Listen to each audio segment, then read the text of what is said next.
and welcome to day 2 of our Titan Team Building and Systems Challenge. With me, I have Justin Dyson. I see Rich Henderson on screen as well. Hey, Justin. Hey, Rich. And I believe we have a bunch of amazing people here in the background. Anna, Mark, Chris Rawlings, and his amazing coat. I love that coat, Chris. Andrew, Ed, Ramon, Alicia, Matt. Welcome to the call. Jamie as well, coming in to support everyone here as we head into day 2 of our 5-day interactive workshop here on how to build repeatable, consistent systems and processes to drive scale in your Amazon business, and then hire A players to run those systems and run those processes, allowing you to remove yourself from the day-to-day of the business to focus on the business and ultimately grow it faster, because that's where your attention is going. So Justin, yesterday was a big day. We really laid the foundations yesterday in day 1 of this, where we really took a sober look at where the business is today, its capabilities, its strengths, its weaknesses, and then work towards setting what our annual objectives are that we want to achieve for the next year, based on the data of what we've been able to achieve this year, and taking it right down to contribution margin level. And from what I've seen, guys, in the Facebook group, I've seen a bunch of real clarity coming through.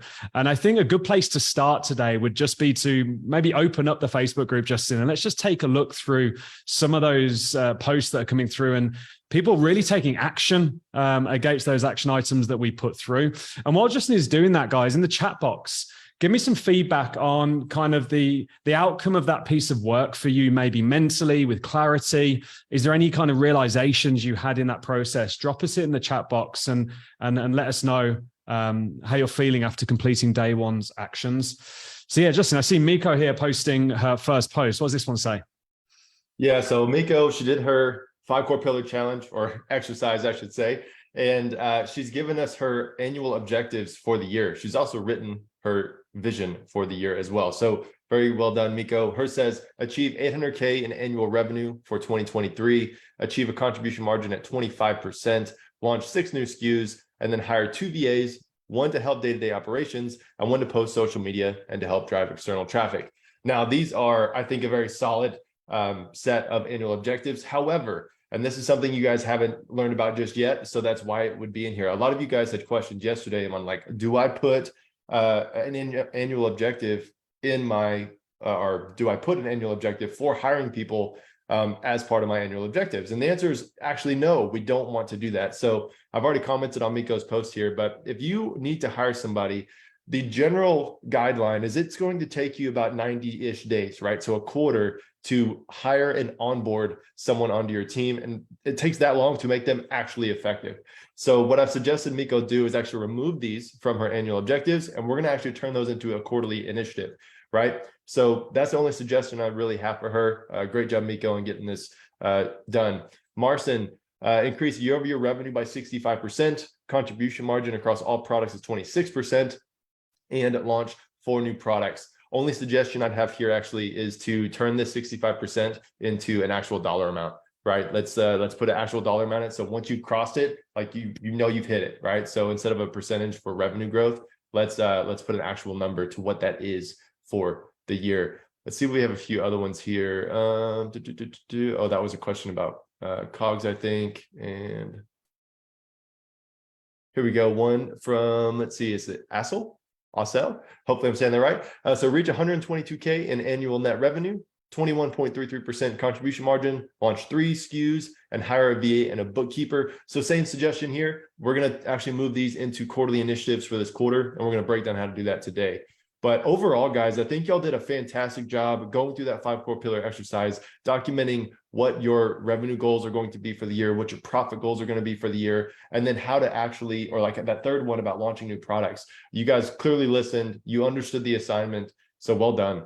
Yeah, well done, guys. And keep taking action this week. If you're still working through this stuff, we're here for the next 4 days here inside of this group to support you in this process. So make sure that you post your action items. And later today, our Titan leadership and mentors will be working through, giving you feedback and looking through your answers here. And just one piece of clarity from someone who's ahead of you in this business can often put you on a complete new growth trajectory as you're picking up their experience and the compound effect of what they've learned in the journey that they've stepped before you. So with that, we do have our prize pool this week. We are taking note of everyone who shows up live to every session, of everyone that completes all of the action items, including posting on social media and really affirming what you're doing this week. So well done to everyone that's done that. Now, we're going to jump straight in here because we really want to spend a good amount of time on today's topic. Today's topic is possibly the most important step of this entire process, as Justin and Chris are going to walk through here.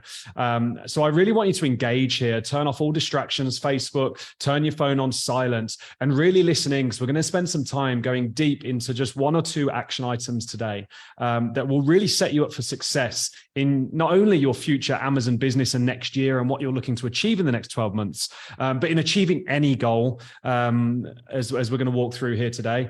Now, at the bottom of the screen on Zoom, you will see a chat box, and then you should see a box that says Q&A.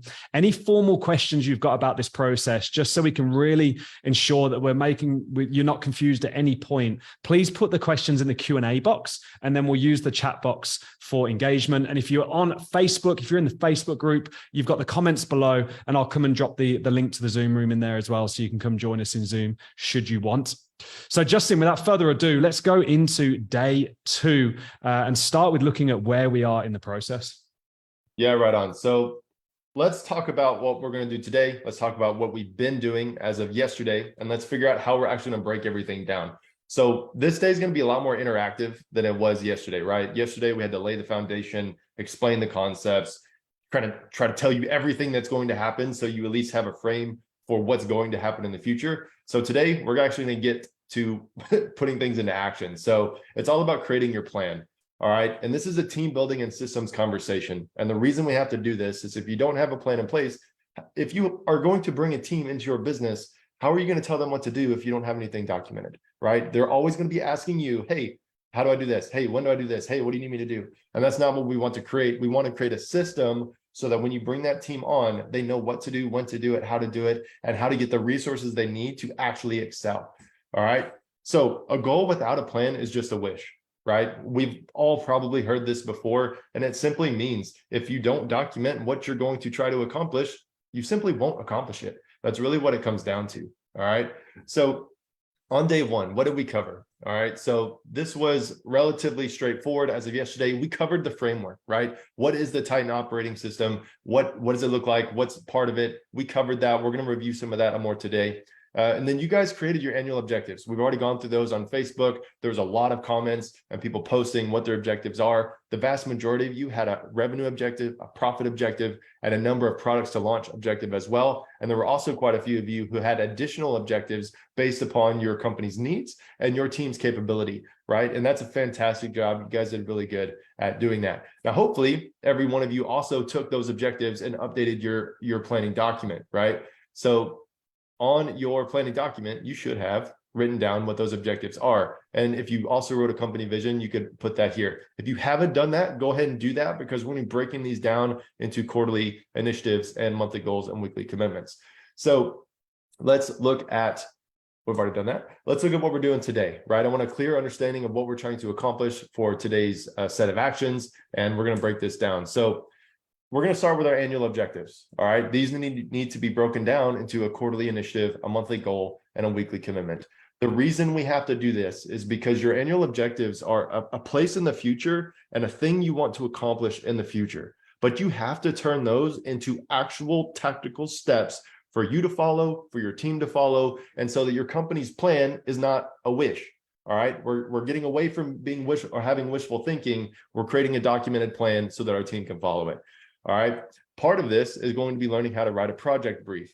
If there is one thing that the vast majority of companies completely ignore, it's this, right? No one wants to take the time to do this, but it is key to having a successful team. And even if you don't have a team, this is key to understanding what in the world you have going on in your business. And it helps you prevent shiny object syndrome. If you can document what your quarterly initiatives are, create a project brief for that, you know what you're doing this week, you know what you're doing this month, and you know what you're doing today. And as a result, you're not going to be distracted by all of the random shiny things that come up in the industry, of which are many, right? And then finally, I'm going to show you how to update your company plan so everyone on your team knows what is going on, including yourself. All right. So let's kind of review where we have been and where we're going. So the Titan operating system framework, as we discussed yesterday, we always start with our why, which is our 3-year vision. I saw many of you in the Facebook group posting about what your goals were personally, and that gets picked up here in that 3-year vision. So if you want to quit your day-to-day job or your corporate job, whatever you have right now, that would show up in your 3-year vision, right? That's your why. That's what keeps you going when things get tough, right? And then yesterday, we really focused on that company vision and creating annual objectives. All right, that was the primary focus of what we talked about yesterday. Today, we're going to be talking about how to actually turn those annual objectives into quarterly initiatives, monthly goals, weekly commitments, which ultimately become daily tasks, right? And how this gets done, like we talked about yesterday, is your annual meeting does your annual objectives, quarterly meeting is quarterly initiatives, and so on, right? So we're going to really focus today on how to break things down and when you need to do this with your team or just yourself. And I want to be clear here, regardless of whether you have a team currently or you're looking to build one in the future, what's good for building your team or what's good for giving your team in terms of creating the planning documents is also good for you as an individual, as a solopreneur right now. Okay, so don't think just because you don't have a team that you're just kind of omitted from this process. It's the same process, right? It's good for both scenarios. And you're going to see why as we dive into it.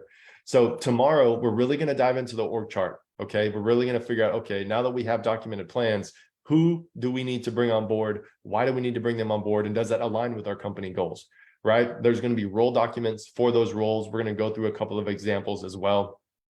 And then moving forward into the week, we're going to be measuring success. Okay, we got to look at scorecards. We have to look at the project management style and cycle that we have in our business.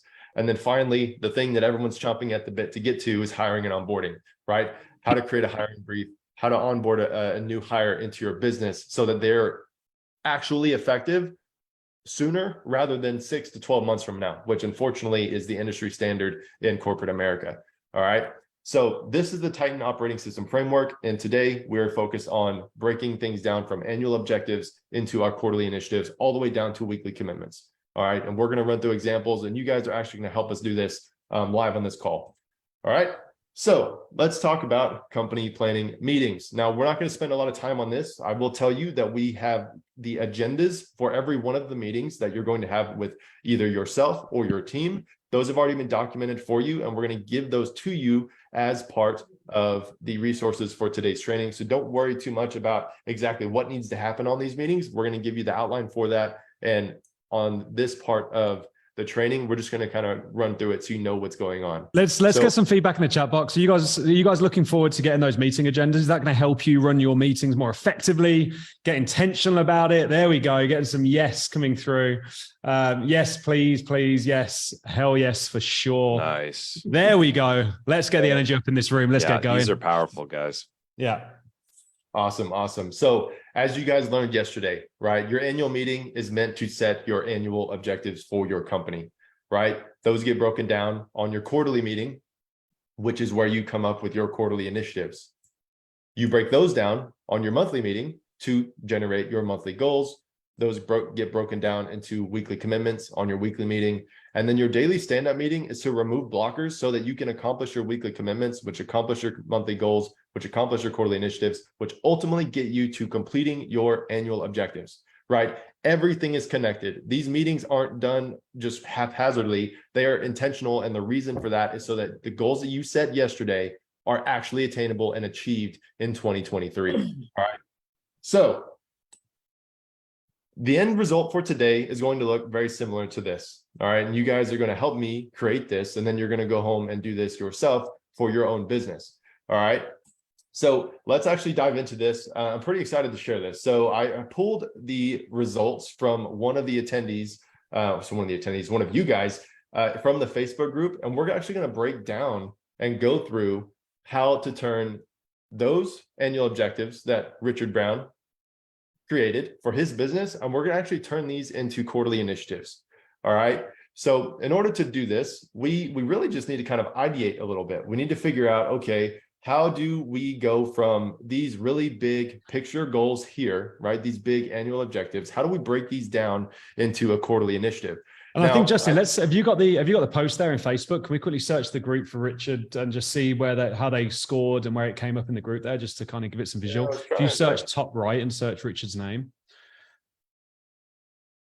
Facebook wasn't loading for me. Let's see if we can find it here. There we go. There we go. There's Richard. I think Richard said he was on the call. So Richard, make yourself known in the chat box. There you go. Richard's in the chat box there saying cool. Awesome.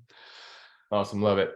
All right, sweet. So part of the reason I picked Richard's goals here, right, is because one of how he scored, and there's a very drastic picture, right? If we look at his 5 core pillar exercise, you have a 1, 5, 5, 1.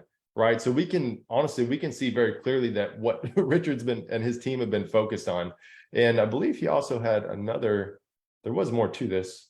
I think it might be in the comments here. Yeah. So Richard also broke down his, and I know you can't read this and that's okay. That's not the point, but you can walk through his understanding of what his numbers were last year, what his objectives are going to be for the next year. And then he's got his process documented, right, for each of these 5 core pillars. And then he's got his team represented in each of these pillars as well. I know you can't read this, it's super small, and that's okay, but that's the reason I did this. Richard understood the assignment and he did a great job here. So I really wanted to call him out and get this, use him as an example. So I appreciate you, Richard. Now, let's think about this for a minute, right? So when we're creating quarterly initiatives, right? I know we don't have a slide for this, but I really want you to understand a quarterly initiative is what you're going to be doing for this next quarter to get you significantly closer to your annual objectives. Okay. We're not planning every quarter. We're not planning Q1 through Q4. We are only planning Q1 in this scenario, right? So if these annual objectives are created, today, December 5th, and we're planning for 2023, this company plan is for the month of January. Okay. That's why it says January on the tab itself. Now, what we're trying to figure out is for Q1, right? What are the quarterly initiatives that we could take action on that will move us significantly closer to hitting our goals? Now, in order to do this, we need to spend some time ideating, right? And part of that meeting you have on a quarterly basis with your team is to go through that process. So, wrong one. So what I've got here is a breakdown of each of Richard's annual objectives. I've also documented the results of his 5 core pillar exercise. And then I believe I understood his document that he posted or shared as well regarding his team. So based on what I saw, it looks like he has 3 team members, himself, Nicola, and Martin. And then he has some contractors that he works with occasionally as well. It looked like Chris was a contractor, not a full-time or part-time employee. Could be wrong. Graphic designer, and then someone who does something on whoever the pixel guy is, right? So that being said, I want to walk through the mindset that I had going through this process. I want to go through some of these examples of quarterly initiatives that are documented here. And then I want you to follow along and then give me some ideas for what else could be done here. All right. So why did we do the 5 core pillar exercise? If we're trying to break things down from annual to quarterly, what is the point of even knowing what these 5 core pillars are scored? So what I did is I drew some conclusions. Okay. If we look at Richard's score here, we have 1, 1, 5, 5, and 1. So product development is 1, launching products is 1, SKU optimization is 5, advertising is 5, audience utilization is 1.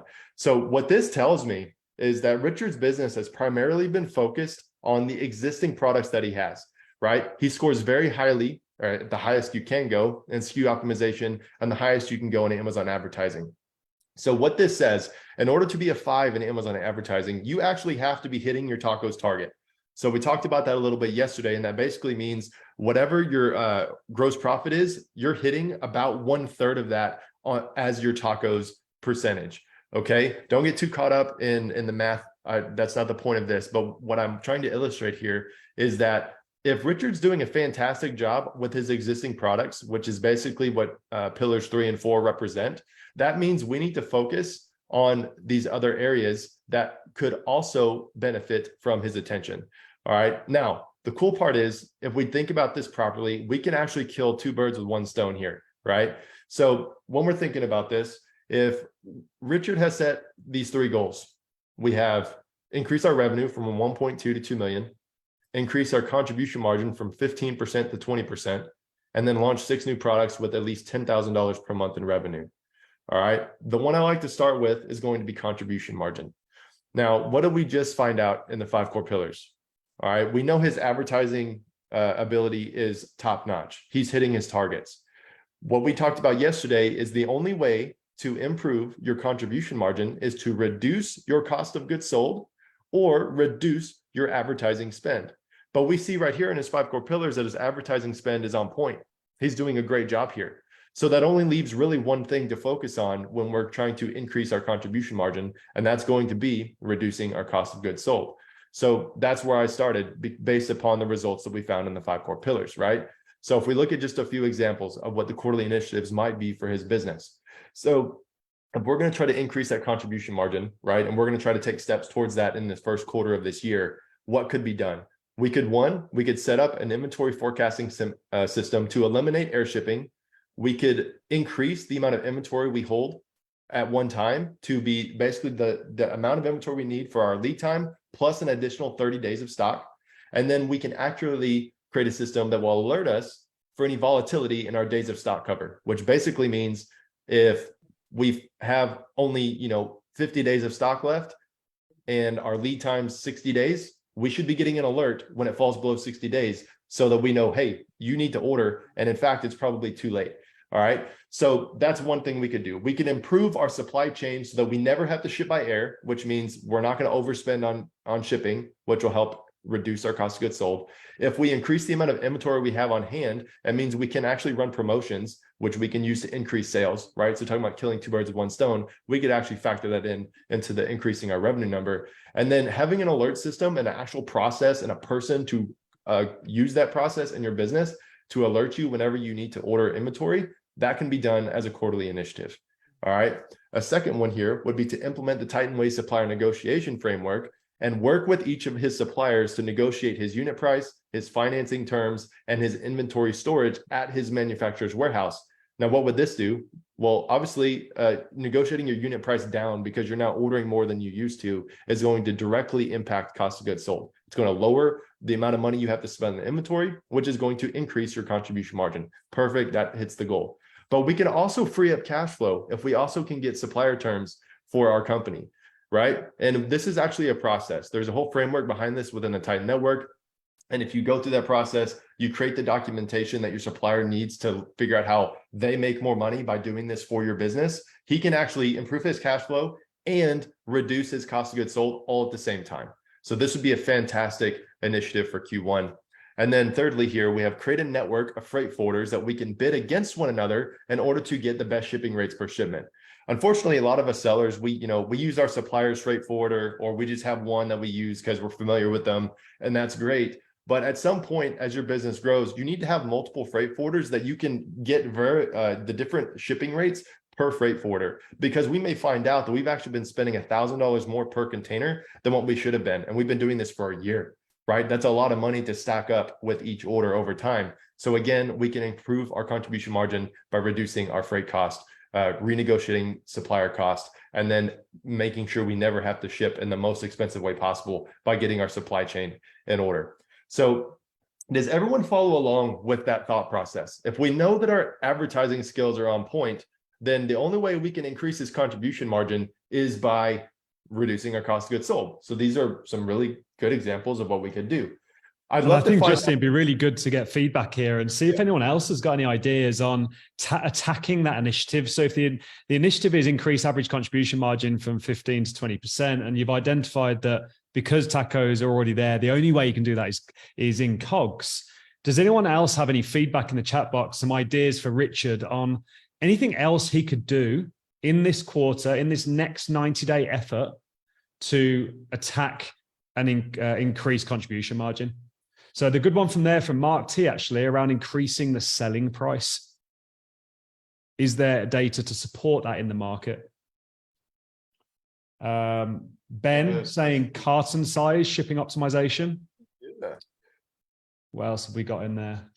Yeah, Andrew saying optimize packaging. So Andrew Erickson talks a lot about packaging optimization and the difference in different types of printing to reduce the cost of packaging. There's a fantastic profit optimization guide available from Titan that Andrew put together. You'll probably see it in the market.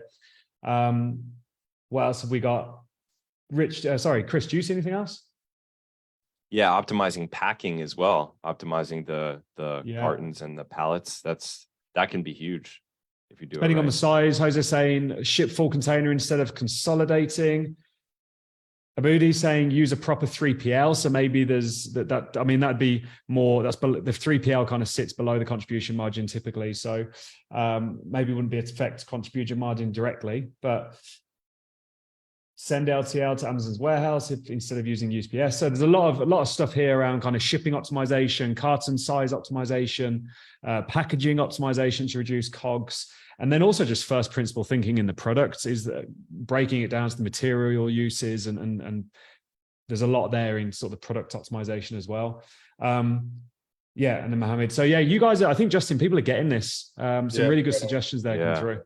These are good. I'm surprised I haven't seen anybody say increase average order value through bundling or cross-selling and things of that nature. That's an easy win. Whoa, love the super juice comment. Love it.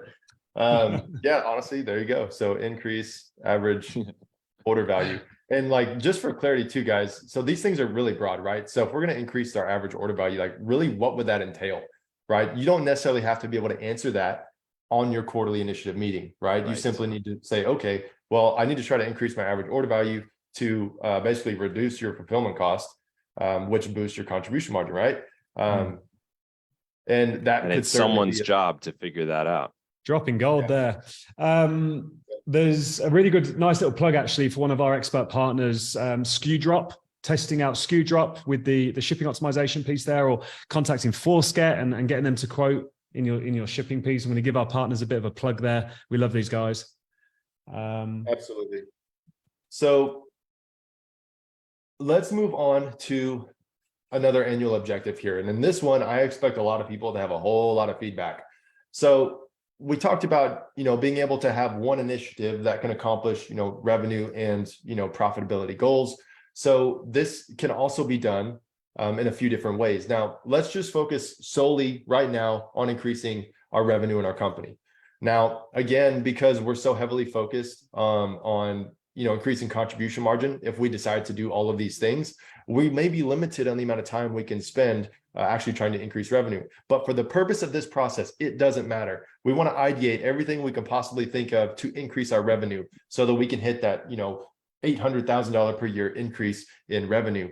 So go ahead and tell me, guys. I already have a couple of examples here. We can split test a price increase for one of our products to increase revenue and profitability. We can run a product performance audit on product B and work to improve traffic and sales metrics for that particular product. What else could be done here to increase revenue, right? This is something that I think everyone in the world, or I say everyone in the world, everyone who sells on Amazon, this is where you spend the vast majority of your focus. So tell me in the chat what you guys think are some of the top things that you would put here to increase your revenue. All right, ABL, love it. So for those of you that don't know, ABL stands for Always Be Launching.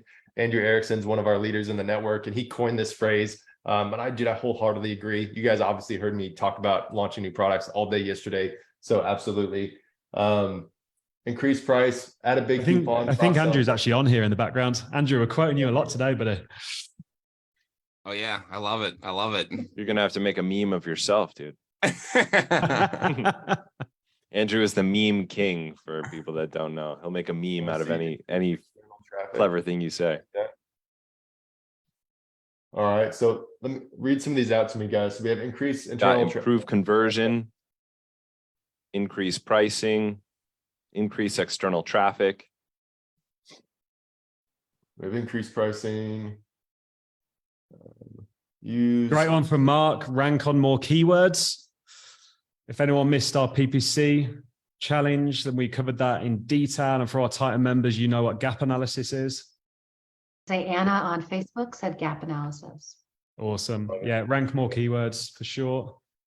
Add cross-selling onto the listings. Yeah, increase conversion. Check out the new A+ premium content. We covered a masterclass on that recently this last week. We're starting to see positive results from that in our tests. Awesome.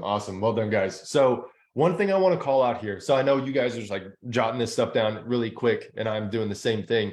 But I want you guys to always remember, when you are creating these quarterly initiatives, they need to be specific, right? Everything needs to be smart. So whenever we're picking something like increase external traffic, we need to be specific on what exactly that means, right? Improving conversion shouldn't just be improved conversion. It should be improved conversion for product X, you know, you don't even necessarily have to say by how much, but you do need to know what the conversion was prior, right? So improve conversion for product X, okay? And then maybe you are able to do that for multiple products. So you can say improve conversion for product X, product Y, product Z, whatever, all right? And same thing for this one. So if you were to use a search query performance dashboard to find more search terms and increase your conversion, you need to pick a product that this is for, right? We're not just going to just say, okay, we're going to do this thing for everything else or for all the products that we just so happen to get done this quarter. No, it's specific. You need to have a game plan, and that game plan is documented here. So these, again, fantastic results for what we could do to increase revenue. Now, last one here, and I want to kind of call something out. We have a launch, new products objective as part of this. I told you guys to do that yesterday, and I told you to do that specifically so that it is a major focus in your business for the upcoming year, especially for the smaller brands. But technically speaking, you are right if you were to assume that everything that you do to launch a new product would actually increase net revenue. You're absolutely right. Okay, so I don't want you to get caught up on that, but the reason this is set to be its own objective is because it hyper focuses you on launching products and everything that has to be done here. So as an example, for the things that I came up with prior to this call, what could we do to make sure that we can launch at least 6 new products with $10,000 per month in revenue in 2023? The one thing you guys need to keep in mind, for every one of you who has this as an annual objective, it takes a while to develop a product. It takes several months to get things made and shipped and ready for sale on Amazon. So this isn't something you can start in June, right? Otherwise, you have to launch 6 new products between the months of July, August, all the way to December. And that means you're going to be launching multiple products at one time. So one of the initiatives that I said here is to actually set up the product pipeline, set up the product development calendar, and a system for maintaining at least 3 order-ready product ideas in the pipeline at all times.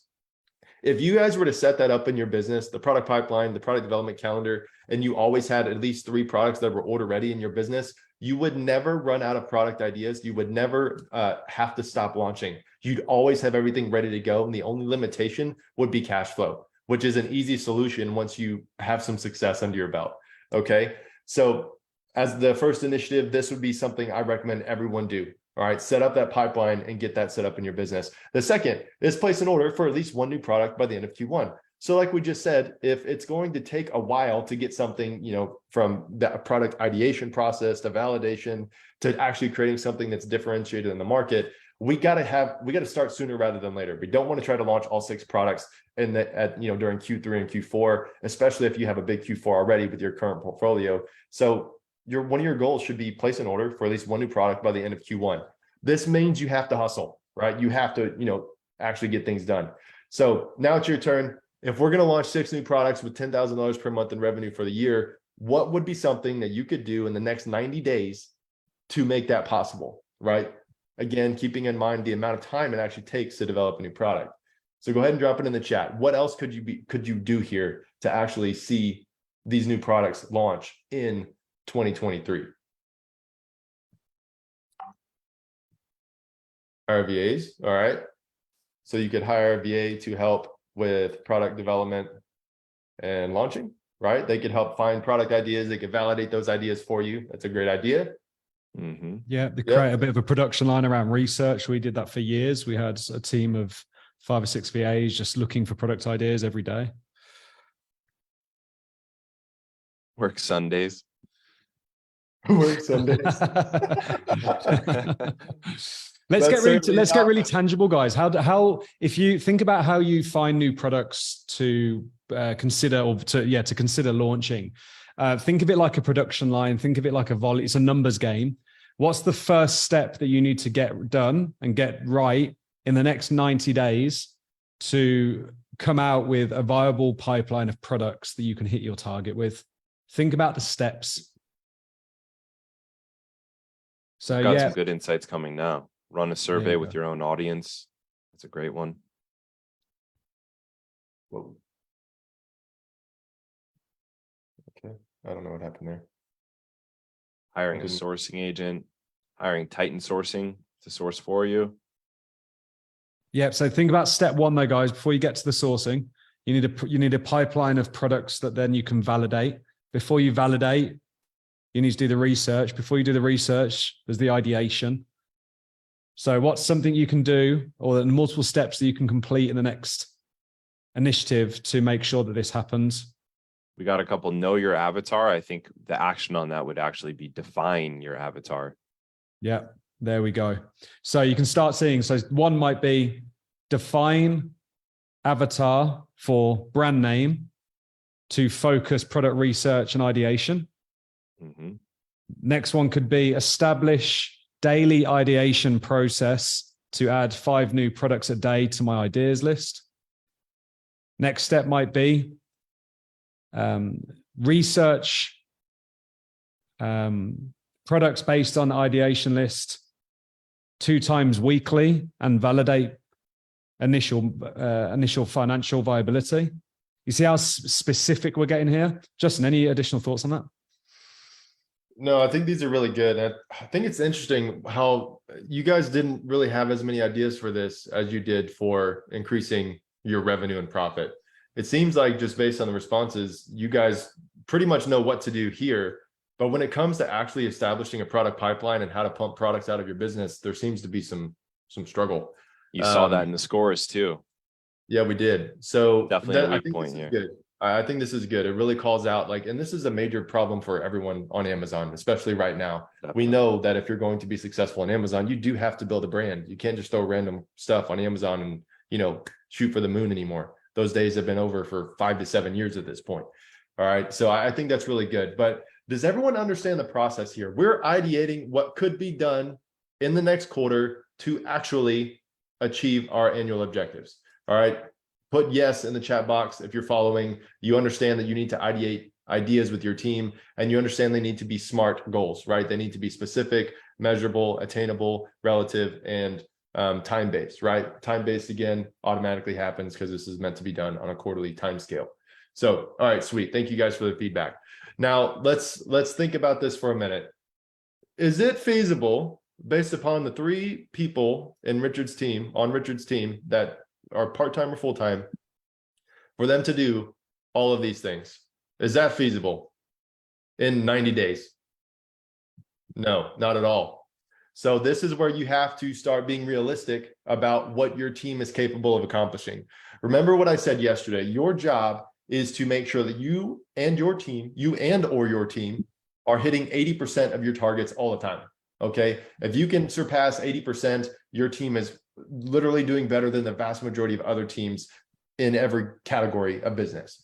All right. So if that's the case, we really have to streamline this, and we really have to break this down to say, okay, what is going to have the biggest impact for my business with the least amount of work? All right. So we want to make sure we're prioritizing and selecting initiatives that are going to deliver that. All right. Now, for the sake of simplicity, I'm just going to go ahead and select the ones that I created ahead of time, because I have examples for all of those, and I can't do that with everything else everyone provided. So what you would do on your quarterly meeting is say, okay, I have all these really great ideas, but we can actually prioritize, you know, a few of these. So if we were just to take,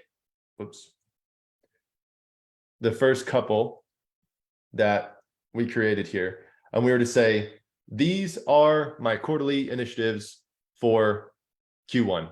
All right. We would take each of these and we would copy them over to our sheet here. All right. So pretty straightforward. This isn't terribly difficult to figure out, right? So if we copy all these over really quick, keep thinking I'm in the wrong tab or a different tab. And last set here, we're going to copy these into our sheet. Okay. And this would basically be the end of your quarterly meeting, right? You and your team have decided what you're going to do for the quarter, or you've decided what you're going to do for the quarter. And in this particular case, his 3 annual objectives turn into 7 quarterly initiatives. All right. Now, one thing you cannot forget, and this is super important, you have to delegate this to somebody. If you're the only person in your business, then your name shows up on all of these. All right. Now, we know Richard has a team. We're just going to randomly put some names here, and hopefully that's the right person. Most likely isn't, but you would put an owner next to each of these objectives. I'm sorry, initiatives for the quarter. Okay, super important. When I say an owner, I mean this person is responsible for ensuring that this gets done. They're the only person responsible. There might be 20 other people helping them get it done, but ultimately you as the owner are going to go to that person, or you might be going to yourself, and you're going to be measuring the results of that initiative against that, what that person achieved. Okay, you're holding them responsible. So do not put someone here who cannot handle that responsibility. Generally speaking, a VA that you talk to once a month is not going to be able to do that. Okay, this needs to be someone who's actually on your team. If it's not, then that's on you. Okay, like literally you're the owner. All right, so I want to be very clear. You have to select an owner, and you need to make sure that's listed here. You're also going to put the due date. So again, these are quarterly. We're just saying it's March 31st, 2023, right? We would just drag that down across the board. Now, you do have notes. We're going to talk about project briefs in a second, but the way this tool works is you can actually select what this applies to. So whatever you put up here will automatically show up in the drop-down list here, right? So we can go ahead and put what each of these initiatives aligned with, okay? So encourage you to do that. Again, the reason being is what we're working on should be aligned with our annual objectives. Now, before we move on to actually creating the project brief, we had a few things come up in the Facebook group that I want to address. I want to make sure we're on the same page. There are times in your business, which is mostly all the time, where things just don't go according to plan, okay? So many of you put on your initiatives or on your annual objectives that you need to hire someone, right? Hire and onboard a team member to handle, you know, whatever it is. Let's say it's the product development pillar, right? Whatever it may be. It is perfectly okay for you to add a quarterly initiative that does not align with an annual objective, so long as there is an impact, a positive impact for your business that will eventually work toward your annual objectives. Okay. Hiring a team member for PPC obviously is going to help you achieve your company's goals. Hiring a team member for, you know, product development or launching or whatever is certainly going to help. As I said earlier, it takes about 90 days to hire and onboard somebody, right? To get them on board, or to go through that hiring process, to get them on board and to actually train them to a point of effectiveness. Okay. That takes about a quarter. So anytime you're going to hire somebody, it should always show up as a quarterly initiative. Right now, if you're hiring maybe a VA role, maybe that's something you do monthly. Maybe that doesn't actually take a quarter, and that's okay. But the point is, anytime you're going to hire somebody, it's not going to be an annual objective. It's going to show up in your quarterly initiatives, or potentially even a monthly goal if the role is super tiny, or if it's like a contractor thing, like a photographer. Okay. So I want to be clear on that. Does anyone have any other questions around a quarterly initiative that may not align with an annual objective? Does somebody else have something they want to do, but they're like, well, it doesn't align, so maybe I shouldn't do it, right? Does anyone give some feedback in the chat box, guys? Let us know if there's anything you're seeing where you're looking at your annual objectives, you're thinking, how can I attack these in the first 90 days, in my next 90-day effort, which is a quarter? And is there anything that comes to mind that doesn't align with your annual objectives? Yeah. Drop in the chat box, drop in the comments below. Vanessa had one here. She said, would a quarterly objective include sourcing financing if it was required to pay for new stock? It certainly may, right? Now, the thing I want you to try to bear in mind too is, what if you know that the sourcing is for a specific thing, right? It's for, you know, if it's new stock, I'm assuming you mean new products in that case, then sure, it certainly could show up there. In reality, I don't know that it's going to take you a full 90 days to secure that. Now, it certainly might. I know my, initially trying to get financing was a bit more difficult than I thought, but you could certainly put it here. That would be totally fine. If you already have a way or a path forward in your business to get financing, and it's a simple process of going to fill out an application, then it wouldn't be a quarterly initiative. You would actually put that in your project brief for something you do for a monthly goal, right? And we're going to break those down more in a minute, and you're going to see the difference. So just to reiterate, quarterly initiatives take about a quarter. They should take 2 to 3 months. If it doesn't take 2 to 3 months, maybe it should be a monthly goal, and you should have a quarterly initiative that can actually capture that, right? But like I said, you're not always going to be able to do that. So what I would do in your case, if financing is something that you absolutely have to have, if you've never secured financing before, you have no idea what you're doing, yes, make it a quarterly initiative. If you have secured financing before, you know what to do, and you know it's only going to take a few weeks, then go ahead and add that as a monthly goal, right? And I know we haven't talked about those yet, but that would be the best practice on that front. Let's see here if there's anything else in the chat. Did y'all see anything else? Setting up QuickBooks certainly could be. So Mark asked, would setting up QuickBooks be included? And I would write it as basically. Yeah, I mean, setting up QuickBooks would probably be a weekly task within a monthly goal that delivers a quarterly initiative, because the setting up of QuickBooks is an hour's work.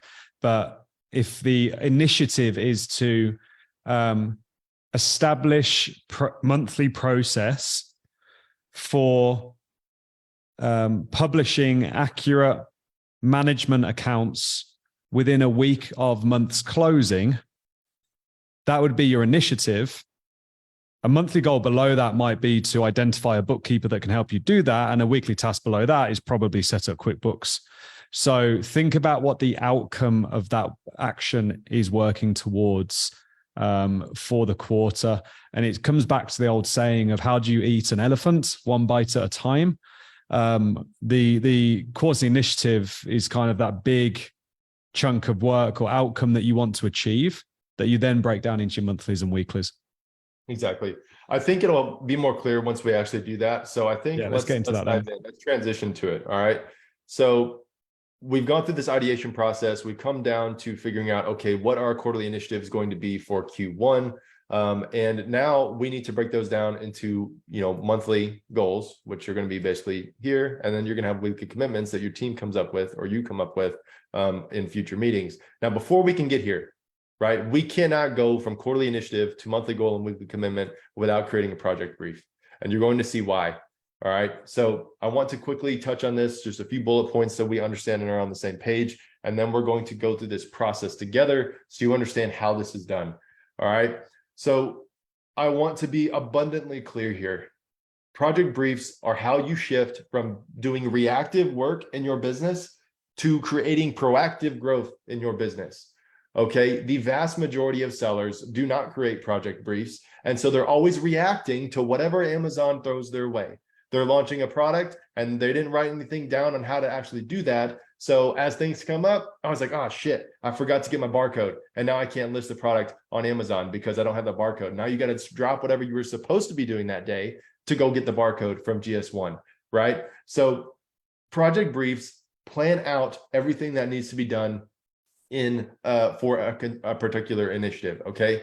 So I think this is actually one of the hardest parts of this entire planning process. Okay. And Henry Ford, I think, said it best. He said, thinking is the hardest work there is, which is probably why probably the reason so few engage in it. Okay. And that is incredibly true for when it comes to project briefs. They're not easy to write. They're incredibly simple to write, but they're not easy. Okay. You have to spend some time thinking about it. And we're going to show you exactly how to do that. All right. So just for clarity, what the heck is a project brief? All right. So the project brief itself details what actions need to be taken in order to complete an annual objective, quarterly initiative, or monthly goal. I would recommend starting out, you only do this for quarterly initiative because that's really the biggest impact one. You could technically do it for the others, but biggest impact is going to be quarterly initiative. For every single quarterly initiative that you have on your sheet here, whoever owns it is going to write a project brief for that initiative. All right. And the reason this has to happen, you will not know what you're supposed to be doing for the month if you don't write this project brief. You're going to be reacting what you think you should be doing for the month. We are going to shift from being reactive to being proactive. In order to do that, we need to write down what the heck we're trying to accomplish. So as an example, let's go back over here and let's dive into it first really quick. Yep. All right. So let's walk through the document really quick, and then we're going to dive into a specific example. I'm going to basically prove to you why this is so darn important. All right. So this was the project brief template. You all are going to get access to this. So don't worry, there's a document for you. There's also examples for you if you need some inspiration. All right. I've also got a list of a bunch of other things that you can look through as well. So the project brief, what is it? First, it states what the initiative or goal is. All right. So those quarterly initiatives, you would put that here. All right. You have the due date, pretty obvious. You're going to put the due date, which is going to be the end of Q1. The department for which it's in. All right. When we talk about the org chart tomorrow, this will make a lot more sense or be much more impactful. But you're going to put whatever department or division of your company handles this particular initiative. The owner of this initiative, right? And Chris Rawlings owns this one. So whoever owns this is also going to be the one who's writing this, right? Don't forget that. Now, you also need to tie it back to an annual objective. Like I said earlier, if for whatever reason it doesn't, because it's something that the business just needs, like hiring somebody or getting children's product certificates because there's an emergency that you forgot to do that for the year and now Amazon's going to shut your listings down, by all means, you can omit this from it. But ideally, everything's tied back to an annual objective. All right. We need to describe what success looks like. This is huge. And I'm going to show you an example here in a minute. And every one of you is going to give me something random. And I'm pretty excited to prove it to you. All right. So you need to describe what success is. If you complete this initiative, what is the impact in your business? Now, the key and the reason we're doing this is because this is what your team is going to read. If you have a team, to know what the purpose of this was. All right. Just because the initiative says develop and order a new product in our skincare line, not everyone on your team is actually going to know what developing it looks like. They don't know who you order from. They don't know what product in the skincare line you even want to come out with. That all gets described here in the success bit. All right. We're going to have metrics that define what success looks like. All right. Pretty straightforward here. And then this is the big piece. This is the hard work. Okay. Milestones and accountability. So you need to map out in a step-by-step format. I'm not talking like in an SOP, but a step-by-step format. Like what are the big chunks that need to be done in order to accomplish this quarterly initiative? All right. Every step has an owner because there needs to be a name next to it. There's no name, there's no ownership. If there's no ownership, nothing gets done. Okay. So there has to be an owner for every chunk of this process. And then lastly, the last part of your project brief is going to be resources and potential blockers. As you're going through the ideation process and writing down what needs to happen, you're going to find out really quick, like, this sounds great and all, but like, we actually don't have the financing for this. That's a potential blocker, right? Or maybe we need to hire someone in the future, maybe in Q2 to handle this process once it gets stood up, right? So this is a section to, if you can foresee any problems in the future, you're going to document them here. That way it gets addressed as the time comes. All right. So I want to create one of these with you guys, and I already have an example prepared for you, and I want to get y'all's feedback along the way to make sure that everyone understands how this works. So the first thing that we're going to do is we're going to pull an example. So the one, and I think this is fitting given the fact that everyone kind of struggled with, what they need to do to consistently launch products in their business. So we're going to take this initiative as an example. So set up the product pipeline, the product development calendar, and the system for maintaining at least 3 order-ready products in the pipeline at all times. All right. So we're going to put that here and boop. All right. So that's our initiative. All right. Pretty straightforward. End of Q1 is the target of 2023. Department actually happens to be product development. The owner, I believe, Richard, in your business, this department was yours. So we're going to put your name here. The annual objective that it aligns with, again, if we go back to our initiatives, we know that it's going to be launching products. So we're going to put that here. Now, this is where I want to see what everyone has to say. This is the quarterly initiative. I want you guys to put in the chat box what you believe success looks like for this particular project. Okay. So you're setting up a product pipeline, which basically includes all of the products that you could come out with. You have a product development calendar, which basically has all of the dates for when you need to place an order, when those orders are expected to arrive. And then you have a system, basically a process in your business, so that you have validated products that are ready to say, hey, supplier, send me, 1,000, ready to go. And these are detailed out in the pipeline. So take a couple, seconds, take 30 seconds or so. And I want you to think about, what does success look like here? You can just bullet point it out in the chat. You don't need to get super detailed, but I am curious, What did you guys think that I meant when I wrote this down? All right, Rod says it looks like you'd be in full control of the processes. That is absolutely true. We should actually make that true in every part of our business. Yeah, guys, what does, when Justin's asking here, describe success, what does success look like to achieve this initiative? So to set up the product pipeline, product development calendar, and a system for maintaining at least 3 order-ready product ideas in the pipeline at all times. How would you describe success if you would achieve that? So put your mind forward, and what would success look like? How would you know if this had been achieved or not? This is the part that lets you look back in time at the end of the quarter and know if you actually did it or not. This is what makes it binary. So Yvonne says continuous new products ready for launch. Perfect. Yeah, Preeti saying documents the complete A to Z steps of products in the pipeline. Mohammed said find products, test 3 products, validate it from internal, external stakeholders, identify required suppliers. Yvonne saying being able to order 3 products at the end of Q1 or 2. That's a good one. That's binary. Yep. Cool. Love it. All right. So what I wanted to illustrate here, guys, is that Courtney just said there, Justin, new products are ready to launch every month, 6 weeks, quarter, i.e. target to reach how many total annual goal? Yep. yes, Courtney read the 5 core pillar results. I love it. All right. So the reason I wanted you guys to do this, it was on purpose. Okay. This is what it's like for your team when you tell them that you have this initiative you want them to accomplish, but you never actually describe to them what you want them to accomplish. All right. So this is paramount for success for those of you with the team and for those of you who want to build the team, which should be everyone on this call. Now, the other irony behind this is even though I wrote this, in 2 weeks from now, I may go back and read this and be like, man, I don't actually know what I was trying to do with this initiative.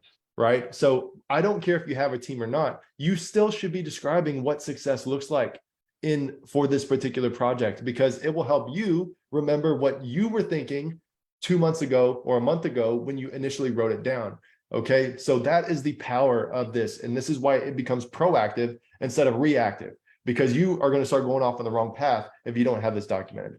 So I've already thought this through, and I want to read to you guys what I wrote down as success for this particular initiative. Okay. So if we're going to complete this initiative, and what does this success look like for our business? So our business needs a system for launching new products. In order to do this, we need to create a product development calendar and select the appropriate dates for when we should be placing orders for new products so that we can successfully launch 6 new products in 2023.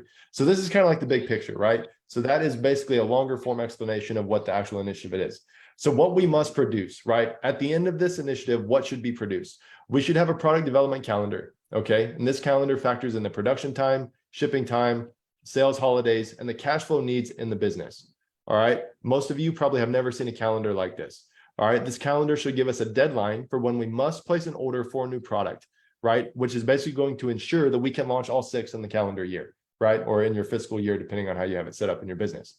The product pipeline. The pipeline should include validated and ideally order-ready products that we can put on the production calendar with the exact order dates, okay? So the pipeline and the calendar are intertwined. What's in your pipeline and gets moved to order ready then gets put into your product development calendar so that you know when you need to order it, all right? And then we have a list of validated products. So these products need to be able to produce at least $10,000 per month in revenue and have at least 20% contribution margin. Now, one thing I want to call out here, when you guys are doing this for the first time, you may not really know what success looks like in its entirety. You may have a really good idea or a rough idea of what that looks like. I want you to write down your best description, right? No one's asking you to make this perfect. Ideally, these things would be pass fail, as Chris has in his example where it says binary, meaning yes, it was accomplished or no, it wasn't. But even if you're still fuzzy, go ahead and write it down here. Because what's going to happen when you actually start doing it step by step, you're going to become much more clear on exactly what needs to happen for this particular initiative. So having said that, does it make sense that success is, or when you're describing success, it is literally just painting the picture of what the end result is supposed to look like? Is that clear for everyone? If so, go ahead and put so in the chat. Yeah, so we've got Richard saying yes. Good job, Richard, because this is yours. Mohammed saying Crystal, Jennifer saying yes, Asel saying yes, absolutely. So outcome driven, what's the result? Now, let's move into the next bit here. So if we were to copy this over, right, I've already done this. I still want to walk through the blank example so you guys can kind of ideate this with me. All right. So if we back that out, pop that in, the next part of this are the metrics that define success. Okay.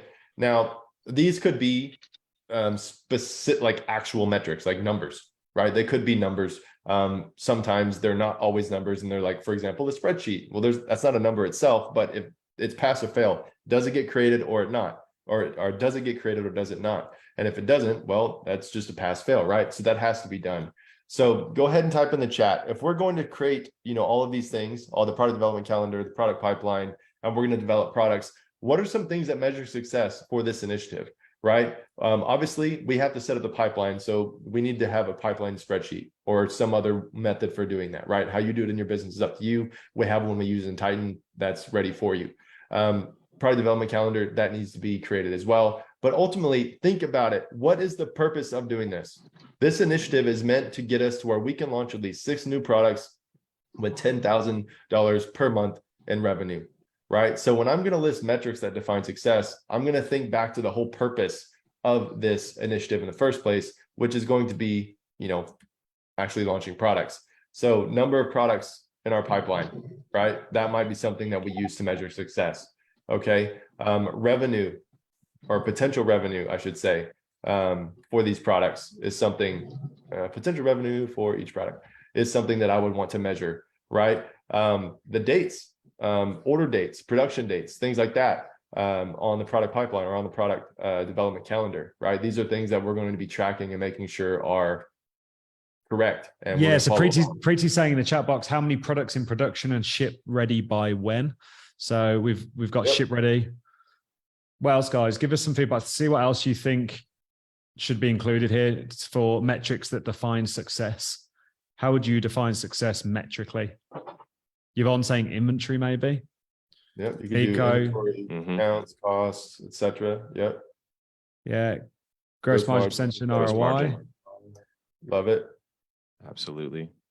Finance in place, so maybe cash flow to support. Yeah, and it's good. It's fine to have binary ones too that are either yes or no. That's still a metric, even if it's not a number. Yeah, right on. So you guys get the point here, right? So we're simply listing the metrics that define success. Now, just as a Easter egg, I guess, for later, these metrics are the ones you're going to be putting into a scorecard at some point. All right. So we're not putting these here for, shits and giggles. It's because we're going to use them. We're going to be tracking them, right? Whoever's owning this particular initiative, they're going to be monitoring these things. So it's very easy to just list out a whole bunch of stuff, but keep the top level things in mind, right? It's going to be number of products, the revenue for those products, when we can order those, etc. All right. So these are the metrics that define success.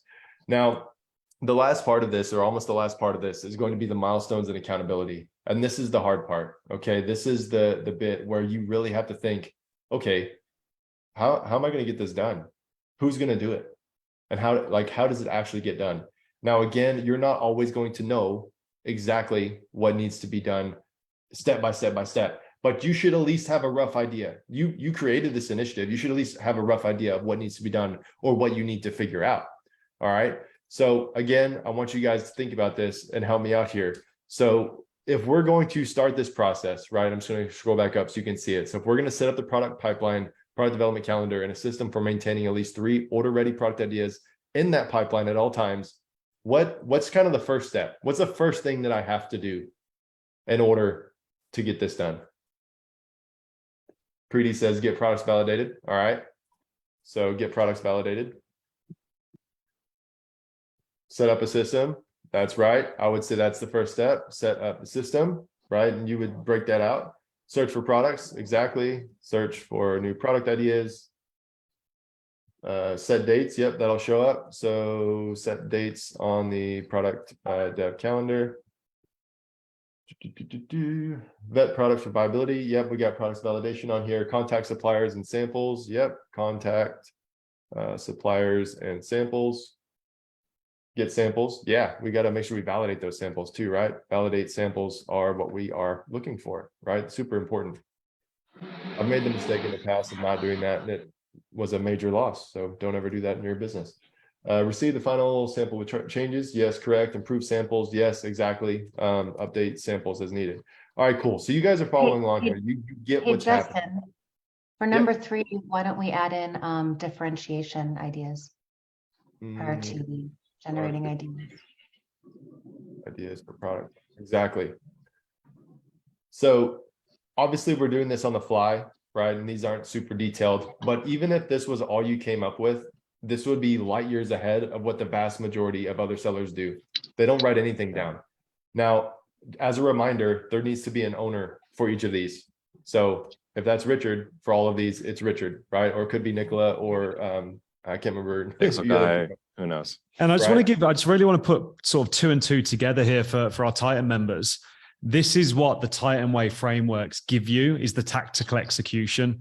So inside of Titan, we did the Brand Revolution Masterclass earlier this year. We've got the full product selection and development training there.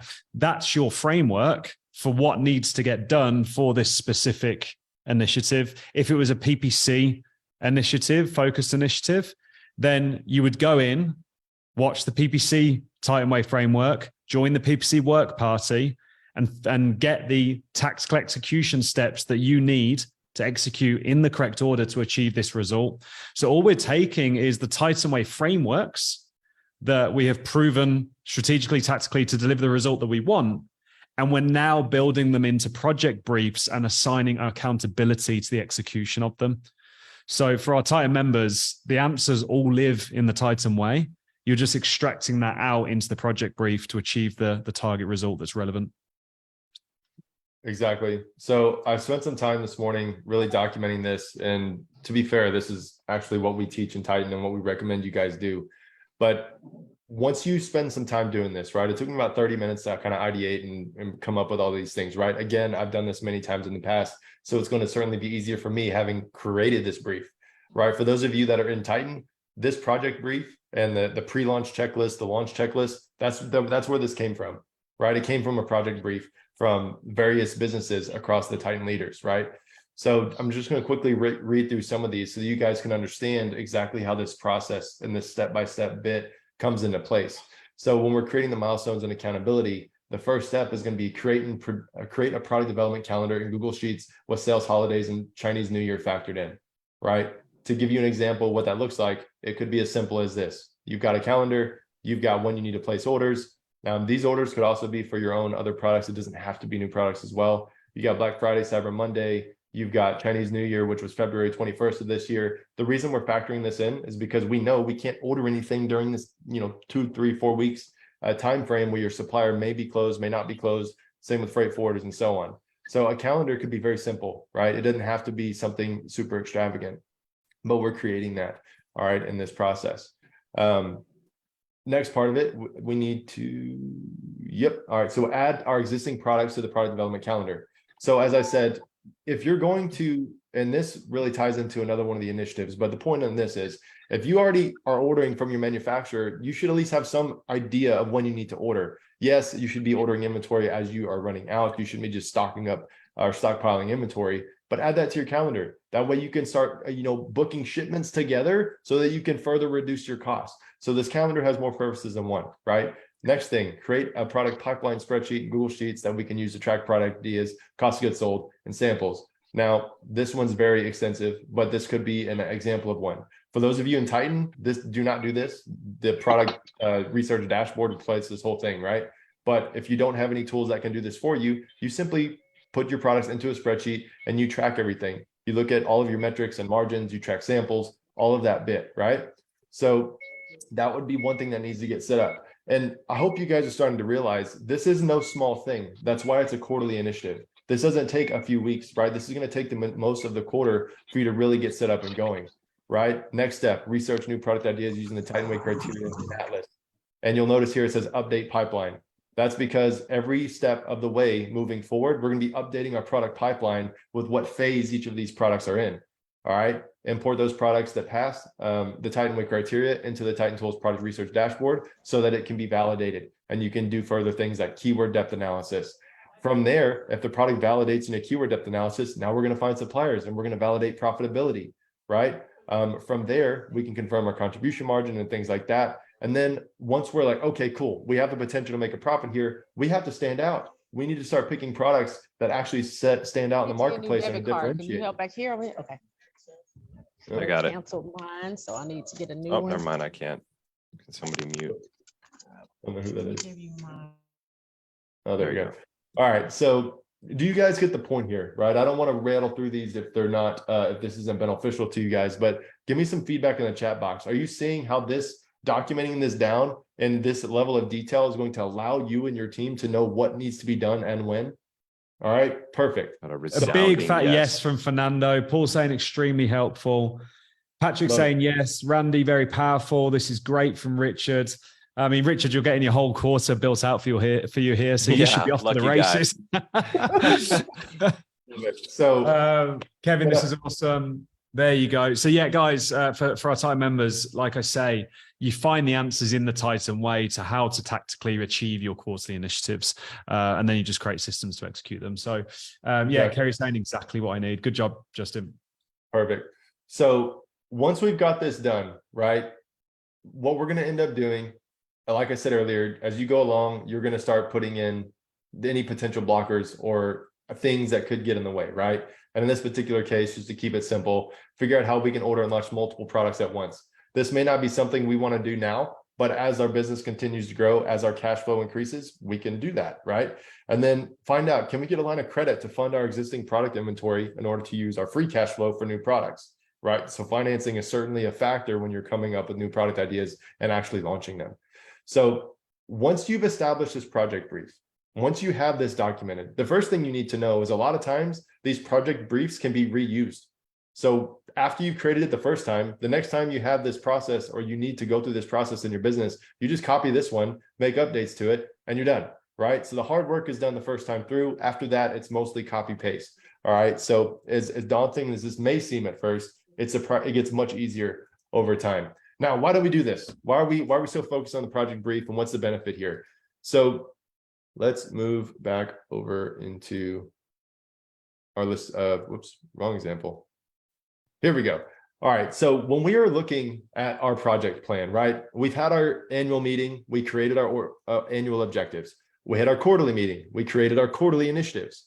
All right. Before we can have our monthly meeting to set our monthly goals, we have to create these project briefs. Why? Well, they detail out what needs to be done for the initiative. Why would we have a meeting with our team about a project that we haven't documented the steps to actually achieving? It doesn't make any sense. So the cool part is all the hard work has been done up to this point. Everything else you do to update this sheet should be as simple as copying and pasting what you've written in your project brief. For the most part, there's going to certainly be some exceptions. All right. So if I'm doing this in my business and I know that I have this project brief spelled out here, and I know that in this milestones and accountability, I literally have all of the steps needed to accomplish this initiative.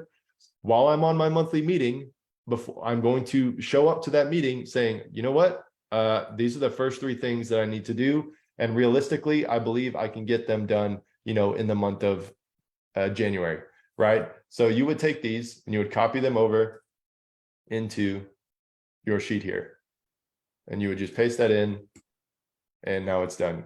All right. So we now have set a monthly goal for creating a product development calendar in Google Sheets with sales holidays and a Chinese New Year factored in. Okay. So when we're breaking down our annual to quarterly, there's a lot of work, right, between going from objective to initiative. Once you've created that project brief, the process for moving those projects or initiatives into monthly goals is simply coming over here, looking at your brief and reading through it and saying, okay, what needs to happen first? And is it something that I can accomplish for this particular month? All right. Now, one thing I do want you to keep in mind is sometimes these things that you've written down are actually just simple tasks. All right. So for example, creating a spreadsheet is actually a task. Does it take you a month to do that? No. So what I would do, instead of writing down each of these as individual monthly goals, right, I would say in my spreadsheet here, instead of writing this down and having a bunch of things listed, I would simply summarize. So I would go create the product development calendar. All right. Everything that is entailed in that, which is detailed out here, is going to be summarized there. Okay. So same thing for the product pipeline spreadsheet. I don't have to do it verbatim. I'm going to create the product, can't type here, the product pipeline spreadsheet. Right. Now, again, if you're in Titan, you should be doing the product research dashboard, not a spreadsheet. So, and I'm going to mark that as a monthly goal. So on your monthly meeting, you're basically going to go through all of your project briefs that you created for each of these initiatives and decide what you're going to do for that month. All right. From there, once you've got your monthly goals detailed out, and before I move on here, does that make sense, guys? If we've already done the hard work of creating the project brief, we know what needs to be done for the month. We just need to summarize what that is based on the chunks that we have here. And we're just moving it over into this so that it's documented for the team, right? Again, we're still assigning owners to everything, regardless of who that owner is. They need to be listed here, right? And we're getting lots of yeses in the chat box. It really comes back to what we opened with here, that do the thinking ahead of time. That quote that Justin brought up there is, once you've done the thinking and you've put the thinking into the project brief, the rest of it is just organizing the work. You've already done the hard part, which is the thinking of how to do it. The rest of it's just organization. And that's what this step is here. And then you're summarizing on a monthly, and then you start breaking down into the weekly tasks that you're going to complete to tackle those monthlies. So Yeah, the again, old bunch give of me an feedback. hour to chop down a tree. I'll spend 50 minutes sharpening my axe. Yeah, This I is the love axe that quote. sharpening. Yeah, 100%. So last bit here, then I think everyone's following along, so I'm not going to spend much more time on this, and we can get to some Q&A. Once you've had your monthly meeting, you've written your project briefs, right? You've had your monthly meeting and you've got your monthly goals all listed out here, right? It will look something similar to this. All right. So you've got all your monthly goals here. You have your owner, you have the due dates for everything, and then you've got how everything aligns with your quarterly initiatives. At the end of your monthly meeting, this is what it should look like. All right. From there, you're going to have your first weekly commitments meeting. All right. So what you're trying to do at that point is simply saying, what is the first step in adjusting and monitoring, these products, right? If this is the monthly goal, and you're going to break it down with your team or just yourself, and we're going to find it here. We're going to, right click, insert one row, and then you can add a weekly commitment to it. Okay. But all it is deciding, okay, of this, I have this monthly goal. I can reference the project brief if I need to. What is the first thing that needs to be done? And what am I doing this week to get that done? So in this case, it would be, PPC audit on the swaddle blanket product line with adjustments. If we go back to Richard's example, what that would look like is, where's January? So we would come over here, we just right click, let's insert a row above, and let's just create a weekly commitment. So create the product development calendar. Again, if we're like, okay, exactly what needs to be done here, we're going to come back here. So we need to create a product development calendar in the Google Sheets with sales, holidays, and Chinese New Year factored in. So cool. One of the things I'm probably going to do this week is actually figure out, what needs to be done. Document all the dates we need to include in the product development calendar. All right. Now, I most likely can get more done than that, right? So I'm going to right click, add another thing, and let's just say this is all Richard, right? And we're going to set up the spreadsheet framework and put it in our Google Drive, right? Share Drive, so that everyone has access to it. All right. So these weekly commitments, these are tactics. These are things you're doing and that can be done within minutes, or it may take a couple days or even the whole week, but there's something that can be done and they're incredibly tactical. Okay. So the whole process of breaking it down from quarterly to monthly, a little bit more difficult. Once you get here into monthly, going into weekly, it's literally, dude, what are you doing this week? What are you doing to create this product development calendar? Well, first I got to document what all the dates are, make sure all that's tidied up. I'm going to create that spreadsheet. I'm going to format it the way it needs to be formatted. I'm going to put it in the Google Share Drive so that everyone on the product development team has access to it. All right. So these are the tactics and the individual steps that need to take place. And you're going to repeat that process with you, just yourself, or with your entire team for each one of your monthly goals. So every monthly goal is going to have, weekly commitments associated with it. Right. And that's the process here. I think everyone's following along with this. I don't think we need to really beat the horse. Is everyone following along with this? Give me some feedback in the chat box. Drop the comment in Facebook. Type following in big fat capital letters if you're following along with this process. And it's giving you the clarity you need to go from reacting and working in the business to working on the business and focusing your time and energy towards growth even if it's just you in the business right now. Tomorrow, we're going to be talking and showing you how to build an effective team to execute all of this stuff. And answer this question very specifically. Do you agree with this statement that if you can hire an effective team to execute these weekly tasks, monthly goals, and ultimately achieve these quarterly initiatives that you've set as the CEO focused on growth, that your business will grow faster than what it has done previously or is today? Do you agree with that statement? Getting a lot of yes, 100%, of course, agree, yes. It is as simple as taking the time, making the time, creating the time to implement what you've learned in the last just 2 days alone, and we're nowhere near finished yet. Tomorrow, we're going to go through how to build an effective team. On day 4, we're then going to talk about how to onboard them and measure success. And day 5, we're going to really tie it together with all the systems and process cycles to make this happen like a well-oiled machine that just spits out growth. And you're sat there on top driving that machine. And that really is the goal of this entire challenge this week.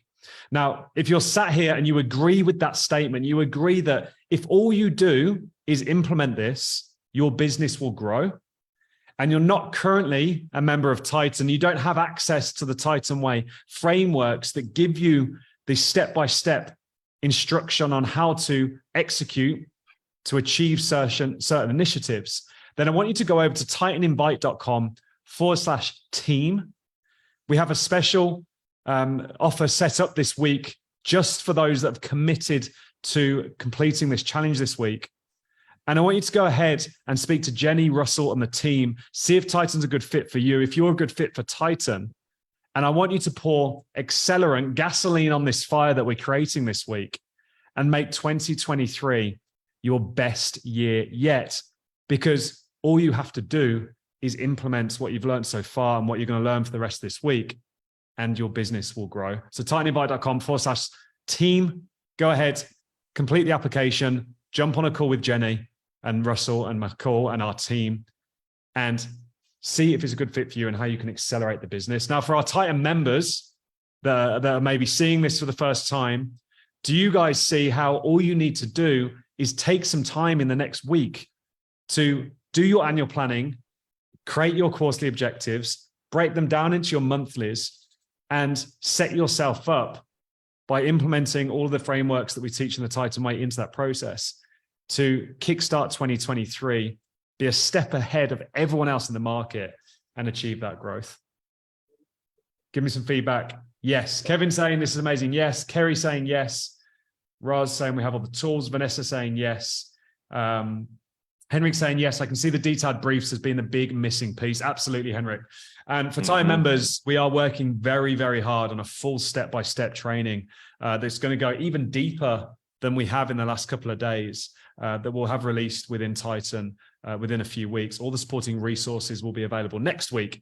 And I just dropped Justin and Chris a message that says we should write template project briefs for the standard quarterly initiatives like launching products, adding net profit, that build in the Titan Way steps automatically. And I can see Justin going, you should never have said that. But that's the depth that we really are pushing towards with this, to turn your Amazon business that is currently a reactive environment into a proactive growth machine that churns out growth.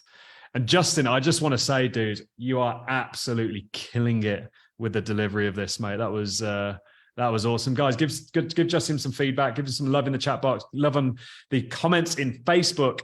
And we are going to go over to the Q&A. But before we do that, Justin, do you want to bring up the action items and just really quickly summarize them out so people are really clear on what we want them to do in the next 24 hours? Yeah, for sure. Thanks for all the feedback, guys. I really appreciate it. So one more thing, though. I saw a few questions on this. So I think the question was, how do you update it each week? And when you go through that weekly meeting agenda, each week, you're just going to be adding rows here, right? What I typically like to do is just have like 10 rows or 10, rows in between each monthly, just so you don't have to do that each week.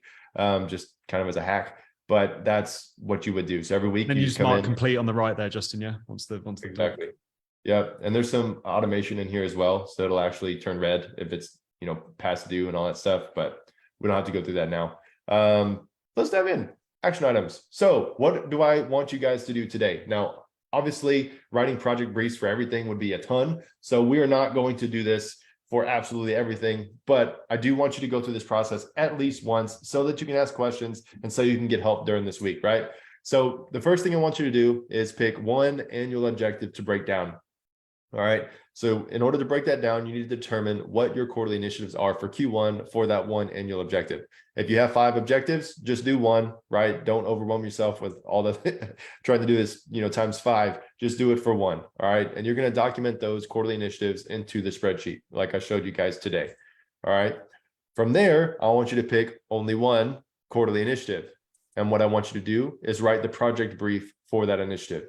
This is really going to test you and help you figure out if you really understand what it is you're trying to convey to your team or even to yourself. Okay. Even if you don't have a team, it'll really dial in your focus to know if you understand what you're trying to actually achieve. And you may find out you actually don't want to try to achieve this. It's not going to give you the result you want. And that's all part of the process. From there, you need to document the immediate monthly goals for January based on that project brief. So again, this may only be one thing and maybe 2 or 3 or 4 things, but what is that monthly goal going to be for January based upon what you've detailed out in your project brief?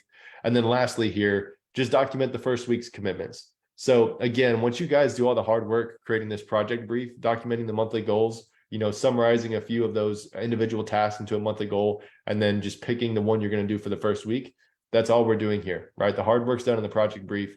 And then after that, it's just putting it on a spreadsheet so that everyone knows what's going on in your business. So these are the action items for today.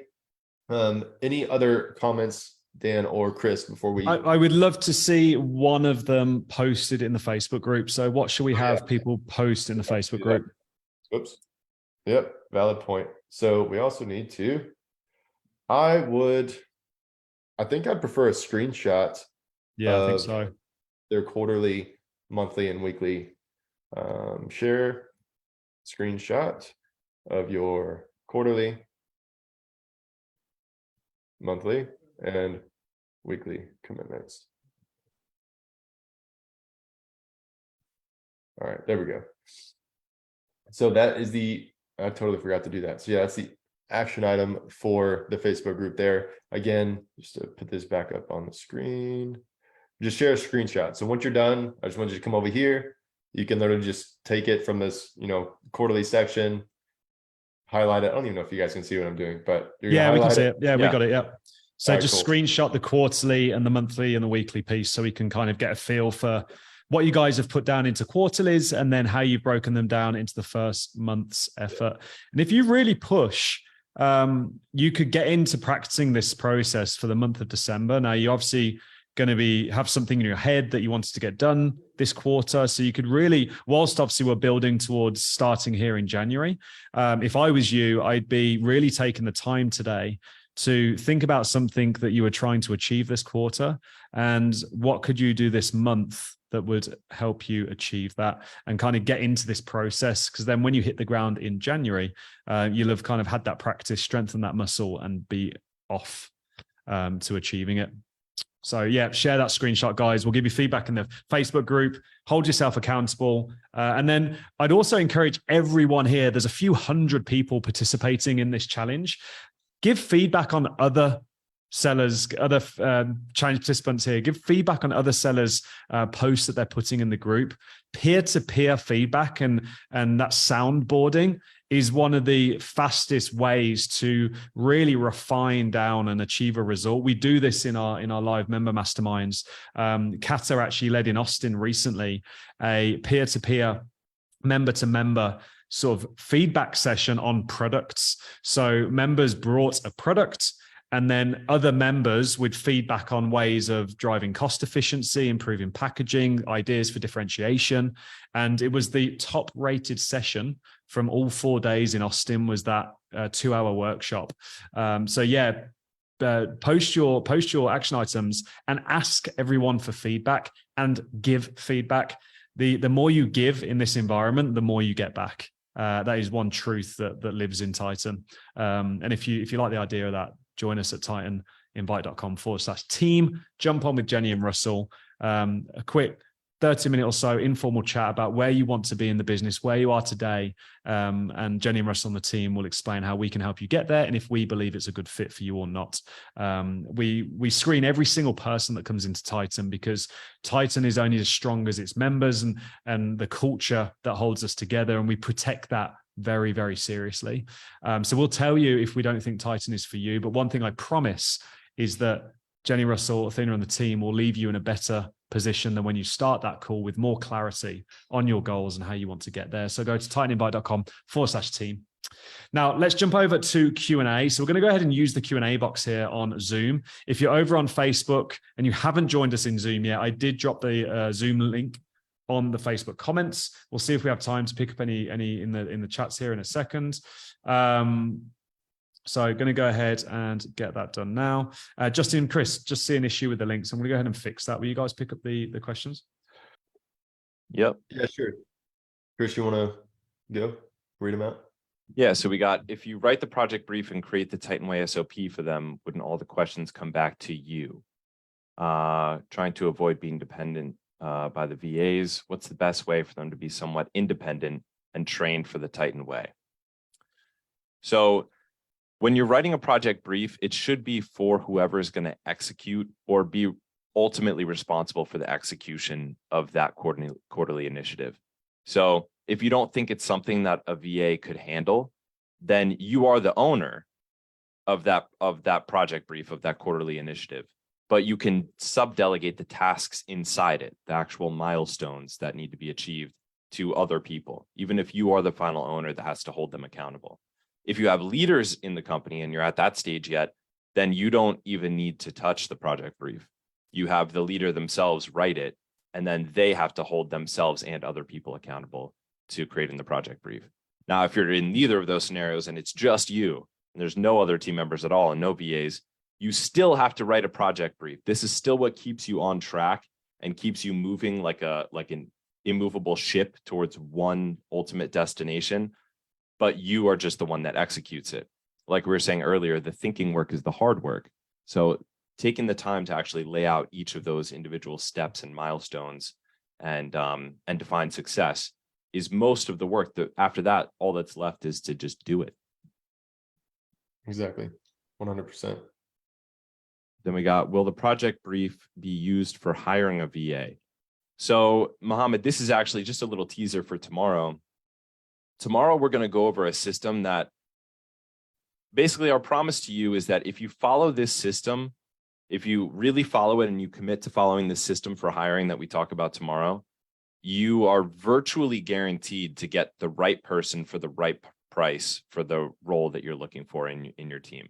We put a huge amount of effort into making a system specifically for Amazon brands that allows you to get and we've charted every possible role that an Amazon brand could need, and created a system particularly for that, which we're going to walk through tomorrow using one particular role as an example, including VAs. So you don't need a project brief for hiring a VA. That's actually a different thing called a hiring brief that we're going to walk through tomorrow. So stay tuned for that. That's a really exciting day tomorrow. Exactly. All right, Kevin, Justin, we got one from Kevin. As a beginner seller, is it too early to be creating this brief? No. So one thing I want you guys to keep in mind, you are writing this brief either on a document or you're reacting to what you should have documented over the next month, weeks, quarter. No matter what happens, you will have documented this in some form or another. You can either plan ahead and document it ahead of time, or you can operate your business reactively and just have to take the pieces as they come because you didn't write it down originally. But if you write it down now and you know what the horizon looks like, you're no longer reactive. You know what's coming down the pipeline. So regardless of whether you do the brief or not, you're going to struggle with it in some form or another if you don't. So you're actually preventing the headaches in the future. So I absolutely believe that you should be writing a project brief for every quarterly initiative, regardless of whether it's just you or you and a team. So 100% got to be doing that. Totally agree. What other questions, guys? There's actually nothing in the Q&A. So I really crushed it today and everything was perfectly crystal clear, or everyone's so confused they don't know what questions to ask. So A lot of people ask questions that were earlier in the talk that got answered asynchronously by our awesome mentors. We could go through some of the most exciting ones on that front. Yeah, So Anna we was have one from Roberto. Should you have on the annual objectives that will involve all the departments you've got in the company, or are these just based on priorities for the year? So I think it sounds like, Roberto, what you're really asking is, should you have an annual objective for each and every pillar, each and every of the 5 core pillars? What would you say to that, Justin? Not necessarily. I mean, I see why this has been asked multiple times. You certainly could, but what ends up happening is you just kind of like spread yourself out over every area of the business. You should be operating in every area of the business at all times, but the main point of focusing on annual objectives, which get broken down, those things are what are supposed to grow your business exponentially year over year, right? We're not trying to get 10% year over year growth. We're trying to get 100, 200%. And so the annual objectives are meant to be the biggest, highest impact things that you can do in your business to achieve that level of growth. All right. So yes, you could put all the pillars there, but most of you don't have a team that could actually focus on all 5 pillars at the same time at a high level. Like, it's just, for most people, that's not a thing. I know, Roberto, your business is bigger than a lot of other people's, but still, I would lean closer or more towards the side of, what's your annual objective for revenue? What is it for profit? And then when you get to the quarterly initiatives and you want to break those things down, yes, you can start pulling on the 5 core pillars and saying, okay, what can we do in this pillar to help aid that objective? But you wouldn't do that on the annual level. You would more realistically want to do it on a quarterly level. Hopefully that makes sense. Yeah, totally. Jennifer's got one here. That's a really good one, I think. Saying, so about the timings, the annual meeting, she's asking, should the annual meeting be where you set the quarterly where you set the monthly, and the monthly where you set the weekly, then the weekly where you set the daily? So the annual meeting is where you cement the annual objectives. That's the primary goal of that, to align with that. But what ends up happening during the annual meeting is you get an idea of some of the quarterly initiatives that will help with those that will lead to those annual objectives. And you can start charting out the year, but you really can't determine what you're going to do every quarter of the year up front and then just follow that the entire year. It's not practical. You're course correcting. That's what the quarterly meeting is for. You're taking a look at what you thought you'd be doing this quarter, but then you're actually looking at what you did last quarter and what needs to be done this coming quarter. So the primary goal of each meeting, whether it's the annual, the quarterly, the monthly, or the weekly, is to review the previous periods objectives or commitments or goals, and then cement the next period for that period. So on the weekly, you're doing the weekly. On the quarterly, you're doing the quarterly. On the yearly, you're doing the yearly. It's just that a lot of times when you're having that discussion, it bleeds into what needs to be done the next level down, and that's fine. And that becomes part of what you record from that meeting. But you still need to have each different level of the meetings. Sweet. Guys, with that, sorry about that technology failing us in the background with the links. I've just gone ahead and updated that link. So titaninvite.com/team is now working. It'll take you through to a backup system. We'll know when you come in based on the timestamp. So titaninvite.com/team. It's live, it's working, and we'll fix the primary system in the next 24 hours or so. But yeah, we'll know when you come through based on the timestamp. So go ahead and get that done now, so we know it happened when you were live here on the challenge. And then we'll see that application come through. It'll take about 5 minutes or so to get through the application. Request the call, and Jenny and the team are there to chat to you about Titan. So titaninvite.com/team. Justin, Chris, I think we're good here to let everyone push and get these action items complete. So Justin, just quickly share your screen there with those action items as we finish out here. And I want to go ahead while Justin's doing that, guys. Again, today, give me your feedback in the chat box, in the Facebook comments. What is your number one takeaway from today's session? How are you feeling following kind of discovering this and going through this process? And how do you feel this is going to help impact your business? Give us some feedback in the chat box. Let us know if we're on the right track here in terms of getting you the clarity you need to take action and push you forward. Sweet. So Roberta saying clarity and direction for the team. Kevin saying starting to prepare now for the future. Jake's feeling motivated. Israel says eye-opening. Kevin saying this has been so amazing. Thanks for everyone for so much on this call. What else we got going on here?